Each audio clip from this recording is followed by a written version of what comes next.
Bom dia, vamos iniciar hoje a nossa terceira aula sobre Elias e Eliseu. Vamos orar para iniciarmos, amém?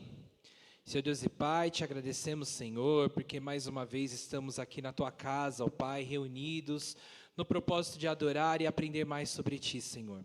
Usa a minha vida, capacita, Senhor Jesus, que o Teu Santo Espírito venha falar através de mim e que a Tua palavra venha entrar nos nossos corações, em nome de Jesus, amém.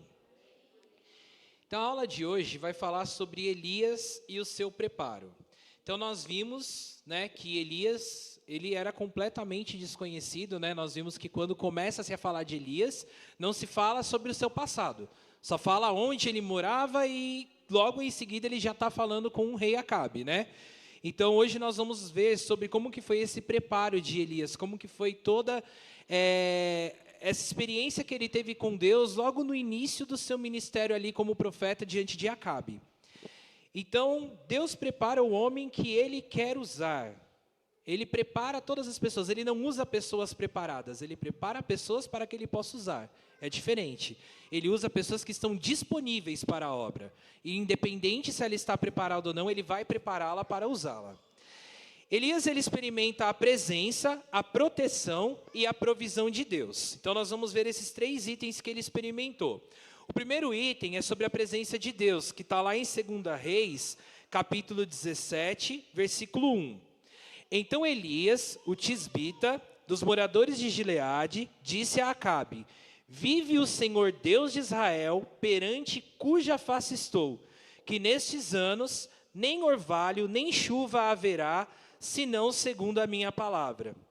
Então aqui, Elias ele já fala: vive o Senhor de Israel, perante cuja face estou. Então ele já fala ali: eu estou diante do Senhor, eu estou diante de Deus. E o que eu vou dizer agora é perante a face do Senhor, é perante a Ele, é perante aquele que eu estou com a face voltada. É sabido que a seca, pelo fato de trazer sede e fome, é uma das grandes armas que o Senhor usou várias vezes na história para punir e provar o seu povo. Nós vemos a presença da seca acontecer em determinados pontos da história, Quando José estava lá no Egito, houve os 7 anos de seca, Em que durante 7 anos eles tiveram que guardar toda a provisão para que nos anos de seca pudesse ser utilizada. Então nós vimos que essas fases desérticas, elas são muito frequentes na Bíblia. Tanto o deserto espiritual quanto o físico, a seca física. E aqui fala, tão certo como vive o Senhor Deus de Israel, perante cuja face estou, que está lá em 1 Reis 17:1, como nós lemos. Ele conta-nos de um homem certo da presença de Deus em sua vida, pois perante cuja face é uma expressão de proximidade e intimidade com Deus. Então Elias, ele tinha a convicção de que ele tinha a presença de Deus com ele. Por isso que quando ele vai até Acabe, ele fala com convicção, vive o Senhor Deus de Israel, aquele perante cuja face estou, que não irá chover. Ele foi com convicção, porque ele sabia que a presença de Deus estava com ele. Então nós vemos que ele experimenta a presença de Deus, que ele acredita, ele crê com toda a sua alma que Deus estava com ele em todos os momentos. Depois ele experimenta a proteção de Deus. Nós vemos isso em 1 Reis, capítulo 17, versículo 2 e 3, que diz assim, depois veio a ele a palavra do Senhor dizendo: retira-te daqui e vai para o oriente e esconde-te junto ao ribeiro de Querite, que está diante do Jordão. O que acontece então? Depois que ele dá a palavra a Acabe, Acabe era um rei muito cruel. Então Acabe não iria deixar passar batido o que Elias tinha falado. Então Deus, ele quer proteger Elias, e ele fala assim: Elias, agora você vai fugir, você vai se esconder, você vai se direcionar exatamente para onde eu mandar. E Elias obedeceu, Elias fez exatamente o que o Senhor falou para ele. Então nós vemos ali o momento em que ele recebe a proteção de Deus. A torrente de Querite, ela era um pequeno córrego que só apresentava correntes em épocas de chuva. Ela devia localizar-se em um lugar deserto para que Acabe não encontrasse o profeta. Então a ideia era que Elias se escondesse de Acabe para que Acabe não fizesse nada contra ele. E por que ele tinha que se esconder? Porque uma palavra profética que anuncia a ausência de orvalho e de chuva durante 3 anos para um rei perverso traria uma perseguição e morte ao profeta. Acabe não ia deixar isso barato. Então era necessário que Elias fosse protegido. Por isso que ele teve que ir para uma região deserta, onde ele não fosse encontrado pelo rei Acabe. E também porque Deus, ele sempre usa um lugar desértico para preparar os seus servos. Foi como eu disse anteriormente, né? A Bíblia mostra várias experiências de desertos espirituais e desertos físicos, onde todos os profetas, todos os grandes líderes foram preparados. O primeiro que nós vemos é Moisés, que passou 40 anos num deserto com o povo. Jacó, que passou 14 anos de frustração em Harã. Nós temos Paulo, que ficou na Arábia durante 3 anos. Teve José, que passou por um tempo na prisão do Egito, até que Deus levasse ele ao governo do Egito. E ali, José, por exemplo, ele experimentou um deserto espiritual, ele esteve sozinho ali, né? Por mais que ele falasse ali naquele dia que ele estava com um copeiro e com um padeiro, ele falou para o copeiro, lembra de mim quando você sair? Ele foi esquecido por um tempo. E esse tempo desértico, José foi ali, foi tratado, e quando ele saiu, ele se tornou o segundo maior no Egito, né? Então nós vemos que a proteção de Deus em meio ao deserto é algo constante em muitos personagens bíblicos, é algo que acontece com a gente também. A gente às vezes pensa que está sozinho, mas o deserto que nós passamos, Deus está ali nos provando e nos preparando para algo maior. É necessário passarmos por esse momento de deserto espiritual e momento de deserto físico também. A terceira coisa que ele experimenta é a provisão de Deus, que se encontra em 1 Reis, capítulo 17, do versículo 4 ao versículo 6. Fala assim, ó: e há de ser que beberás do ribeiro, e eu tenho ordenado aos corvos que ali sustentem. Foi, pois, e fez como a palavra do Senhor, porque foi e habitou junto ao ribeiro de Querite, que está diante do Jordão. E os corvos lhe traziam pão e carne pela manhã, como também pão e carne à noite, e bebia do ribeiro. Por que Deus ele iria escolher uma ave de rapina para sustentar seu profeta? Porque um animal que alimenta de carniça, que é predatório e repelente? Por que Deus usaria uma ave considerada imunda, segundo a lei que está em Levíticos 11, como corvo para alimentar o seu servo? Esse é um questionamento. Por que justamente um corvo? Por que isso? Por que Deus usou um corvo? E essa não é a primeira vez que nós vemos a menção de um corvo sendo utilizado para algo em benefício do homem, né? Nós vemos aqui, ó, que a primeira coisa, ó, o corvo ele foi utilizado como instrumento de Deus para cumprir seus propósitos. Noé, por exemplo, ele soltou um corvo da arca para verificar se as águas do dilúvio já haviam minguado da superfície da terra. Isso está em Gênesis 8, 6 e 7. Ele não soltou apenas a pomba, ele soltou um corvo também. Então nós vemos a menção do corvo aí nesse momento. Jó, ele é questionado por Deus. Quem prepara os corvos o seu alimento? Quando os seus pintainhos gritam a Deus e andam vagueando por não terem de comer. Mais uma vez nós vemos ali o questionamento utilizando o corvo. E o salmista, né, ele fala também assim, ó: dá alimento aos animais e aos filhos dos corvos quando clamam. E o próprio Senhor Jesus Cristo, quando lançou a mão dos corvos para ilustrar a provisão de Deus. Em algumas versões falam de passarinhos, mas tem outras versões que falam assim, ó: observai os corvos, os quais não semeiam, nem ceifam, não têm despensa nem celeiros, todavia Deus sustenta, quanto mais valeis do que as aves.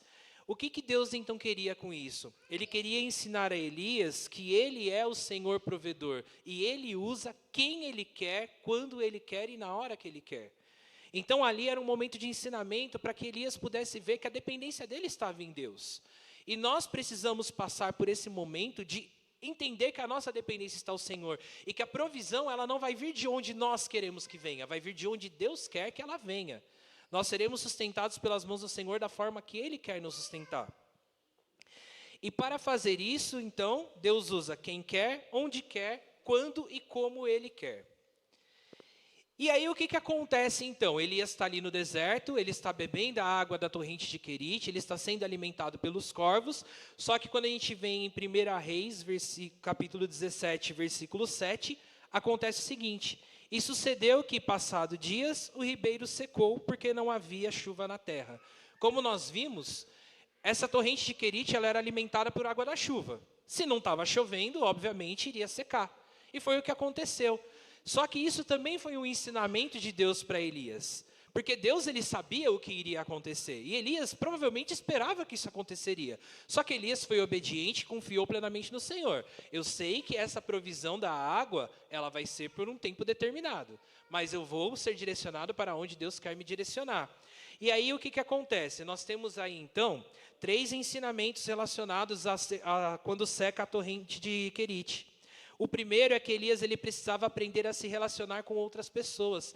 Lembra quando nós vimos a característica de Elias? Que ele era um homem bem frio, bem seco, ele era uma pessoa que ele já chegava, ele expressava de forma grosseira com os reis. Ele não tinha esse relacionamento próximo, ele era uma pessoa que ele vivia muito isolado, muito sozinho. E Deus queria que ele aprendesse a se relacionar com outras pessoas. Então, ele era solitário. A sua semelhança como João Batista se deve também a esse fato, né? Lá em Mateus capítulo 17, versículo 12 e 13, nós vemos que João Batista tem características semelhantes ao de Elias, né? João Batista também era um rapaz que vivia muito no deserto. Ele preferia ficar sempre isolado, sempre pelos seus cantos, com seus seguidores. Ele não ficava em meio às multidões, assim como Jesus ficava, né? Ele ficava mais isolado em pontos específicos. O relacionamento com as pessoas, ela traz tensões e problemas. Por isso, para alguns, a vida isolada é bem mais fácil. Mas o profeta ele não foi chamado para pregar para corvos, ele foi chamado para pregar para pessoas. Então, ele precisava aprender a se relacionar com pessoas. Ele não poderia viver na dependência dos corvos e daquela torrente. Ele precisaria entender que as pessoas também, ele precisava criar vínculos de relacionamento com ele. O segundo ensinamento para Elias, quando as torrentes secaram, ele ficou mais atento à voz de Deus, porque a partir do momento que ele não teria mais água, e ele estava sozinho, ele só poderia escutar a voz de Deus, então ele teria que ter toda a atenção voltada para Deus, e saber para onde Deus direcionaria ele depois. E mesmo estando em um lugar desértico, não era difícil Elias já ter acostumado com o suprimento diário, mas Querite secou e agora ele teria que perguntar, e agora, Senhor, para onde eu vou? Eu não posso mais ficar aqui. Então ele teria que ter uma relação agora com Deus, ouvir a voz dele e ficar totalmente atento para a voz de Deus. E aí o terceiro, foi para ensinar mais sobre Deus. Então, às vezes, a seca que nós passamos é porque nós precisamos aprender mais o nosso relacionamento com Deus. Aprender mais a nossa dependência com o Senhor. É isso que nós aprendemos aqui com essa parte de Elias. Nós precisamos estar mais atentos à voz de Deus e entender que o nosso relacionamento com Deus deve ter mais profundidade. A sabedoria de Deus, ela é multiforme. Alguém já disse que Deus não gosta de monotonia, que ele nunca tem um só método de ensino. Deus ele não faz as coisas sempre do mesmo jeito. Ele cria várias estratégias e para cada pessoa individualmente, a situação ela é uma e única. E a mesma situação que você vivencia hoje para aprender não será a mesma que vai ser amanhã. A situação de hoje vai ser diferente da de amanhã, porque Deus ele tem vários métodos, né? Deus ele é o maior professor de todos, ele tem diferentes metodologias para ensinar a nós. Então, nós precisamos estar atentos a esses ensinamentos e a conhecer essa multiforme de Deus em estar apresentando para nós algum ensinamento. Por isso, Querite não poderia revelar tudo a respeito de Deus. É verdade que Elias aprendeu muito sobre Deus provedor, mas havia muitas outras coisas que o profeta precisava aprender sobre o Senhor. Porque Deus ele não é somente provedor, Deus ele é tudo. Então ele tinha que aprender sobre Deus em sua totalidade. Ele experimentou a provisão. Agora ele tinha que experimentar as outras partes também. E aí, Elias então, ele é direcionado para encontrar com a viúva. Isso acontece lá em 1 Reis 17, 8 e 16. E esse encontro também traz 3 coisas importantes para nós. Primeiro é a cidade. Nós vimos que Elias ele era acostumado a viver sozinho. Ele vai ter que agora ser direcionado para uma cidade, onde existem pessoas. Ele estava ali sendo alimentado por corvos. Agora ele teria que encontrar seres humanos. Serepta é comumente identificada como a aldeia moderna de Sarafange, cerca de 14,5 quilômetros ao sul de Sidom, na costa do mar Mediterrâneo. Isso colocou Elias em um território estrangeiro, onde ele estaria em segurança. Por que Elias foi levado para tão longe? Porque Elias ainda estava se escondendo de Acabe, ele precisava se manter seguro. Então Deus coloca ele numa terra estrangeira, exatamente para proteger, porque ele ainda estava sob a proteção de Deus. Então ali ele estava sendo protegido, era um lugar onde Acabe não iria atrás dele, e ele poderia entender o que Deus queria para ele também. O segundo é o encontro com a viúva. O que é uma mulher viúva? Ela geralmente é uma mulher que não se encontra em uma situação boa e financeira. Em tempo de fome, então, nem precisa se comentar sobre isso, né? Mas justamente alguém assim que Deus escolhe agora para sustentar o profeta, né? Então Elias ele vai se deparar com uma viúva no momento de seca, E ali é o momento em que Deus ele vai querer que a viúva sustente o profeta, e aí se torna uma questão, né? Mas justo uma viúva com tantas pessoas da cidade, porque justo a viúva num dia de seca? Paulo ele escreveu o seguinte, ó: Deus escolheu as coisas loucas do mundo para envergonhar as sábias, e escolheu as coisas fracas do mundo para envergonhar as fortes. Nós jamais iremos entender, mas nós conseguimos aceitar e ver que os planos do Senhor, eles são perfeitos na sua totalidade. Ele usa as coisas loucas para confundir as sábias. Ele vai usar o improvável para poder fazer com que nós vivamos o impossível. Amém? O terceiro, sobre Elias. A princípio, Elias parecia ter sido extremamente egoísta e desumano com a viúva. Por quê? O que ele faz? Ele exigiu que ela trouxesse água para ele no momento de seca, e depois pediu pão para ela, e além disso, ele pediu que assim que o pão ficasse pronto, o primeiro pedaço era para ser dele. Né? Então nós vemos aí, nossa, que cara egoísta, no momento de seca, uma viúva, ela ali sem condições, vai ter que levar água para ele vai ter que fazer um pão, e o primeiro pedaço do pão vai ter que ser para ele. Só que nós devemos olhar isso para o plano de Deus.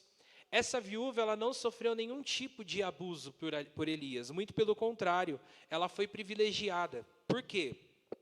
Porque quando Jesus, ele se refere a ela lá em Lucas capítulo 4, versículo 25 e 26, ele diz que ela foi uma escolhida de Deus. Então, Elias foi até a viúva, não somente porque Elias precisava falar com a viúva, mas porque também a viúva foi escolhida para Elias. Então nós vemos que ali foi um momento em que Deus ele trabalhou com duas pessoas ao mesmo tempo. Ele tratou o relacionamento com um ser humano, que Elias deveria ter, e tratou da viúva também, que precisava de alguma coisa ali para ela conseguir sobreviver a esse período de seca. Então Deus ele escolheu duas pessoas, Elias para a viúva e a viúva para Elias. Porque além de receber a visita do profeta, que foi o que aconteceu com ela, ela teve abundância em tempo de fome, pois da panela a farinha não se acabou e da botija de azeite não faltou. Então, ela teve a provisão de Deus e Elias também foi sustentado. Nós vemos ali duas pessoas que foram trabalhadas ao mesmo tempo, em situações diferentes, mas teve trabalho ao mesmo tempo por Deus. As duas grandes lições que nós podemos tirar então do estudo de hoje. Primeiro, Deus ele prepara pessoas para ajudar as outras. A viúva, ela já tinha sido preparada pelo Senhor para receber e atender os pedidos do profeta. A viúva, ela estava exatamente com o coração aberto para ouvir aquilo que o profeta tinha para falar. E em nenhum momento ela se recusou, ela fez confiando que o profeta estava em nome de Deus ali para ajudar ela. E o segundo é que a obediência sempre traz recompensa. Mesmo sem entender, ou quando parece ilógico, nós devemos atender ao pedido do Senhor, porque o fim será alegria, vitória e paz. A gente não pode entender os planos que o Senhor tem para nossas vidas, mas nós precisamos obedecer em todos os momentos, porque o final de tudo nos traz vitória, nos traz paz, nos traz alegria, porque o Senhor, Ele provê todas as coisas para nós. Ele sabe de todas as coisas que nós precisamos. Ele atende aquilo que nós precisamos, não aquilo que nós queremos, é muito diferente. Às vezes o que nós queremos não está de acordo com a vontade dele, mas aquilo que você precisa, ele sabe e ele vai suprir de alguma forma. O importante é que nós sejamos obedientes a isso. Amém?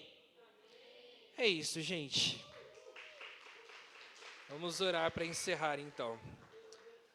Amém. Obrigado, Jesus, por mais esse momento, Pai. Que esse estudo venha entrar nos nossos corações e que possamos nos assemelhar cada vez mais a Elias e a Eliseu, Senhor. Que nós possamos ter o mesmo coração que eles, ó Pai, para fazer a Tua obra e obedecer a Tua palavra e compreender em sua totalidade quem o Senhor é em nossas vidas. Esteja com o culto, com tudo que acontecer neste altar, ó Pai, que seja para a honra e glória do Teu santo nome. Traga as pessoas em segurança para a Tua casa e que possamos juntos adorar a Ti intensamente. Em nome de Jesus, amém.